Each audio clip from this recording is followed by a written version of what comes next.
এই সেক্টরে মানুষের যে কষ্ট, এটা আমি খুবই ভালোভাবে রিলেটেড। এই ফাউন্ডেশন চালু হওয়ার পরে যেটা হবে, গরিব অসহায় রোগীগুলো চিকিৎসা পাবে। সবচেয়ে বড় আশার আলো, তারা বেঁচে থাকার স্বপ্ন দেখতে পারবে। তারা পরিবারগুলো এবং তাদের বাচ্চা কাচ্চাগুলো তারা অন্তত একটু অল্প পয়সায় আশা করি চিকিৎসাটা পাবে। এই জন্য এই ফাউন্ডেশন আজ থেকে শুরু হচ্ছে। খুব ভালো লাগলো এবং এটার সাথে আমি নিজেকে জড়িত হতে পেরে আরো নিজেকে ভালো লাগতেছে। আর ডায়ালাইসিস হলো এমন একটা জিনিস যেখানে মানুষ মৃত্যুর স্বপ্ন দেখে, সেখান থেকে বেঁচে থাকার স্বপ্ন, আবার নতুন করে জীবন শুরু হওয়ার স্বপ্ন সেখান থেকে শুরু হয়।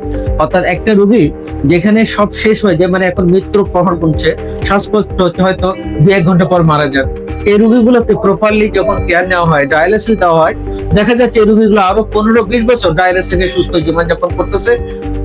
এই ফাউন্ডেশন চালু হওয়ার ফলে মানুষ আবার নতুন করে বেঁচে থাকার স্বপ্ন দেখতে পারবে, মানুষ চিকিৎসা পাবে, গরিব মানুষেরা, সাধারণ মানুষেরা অল্প বয়সে চিকিৎসা পাবে।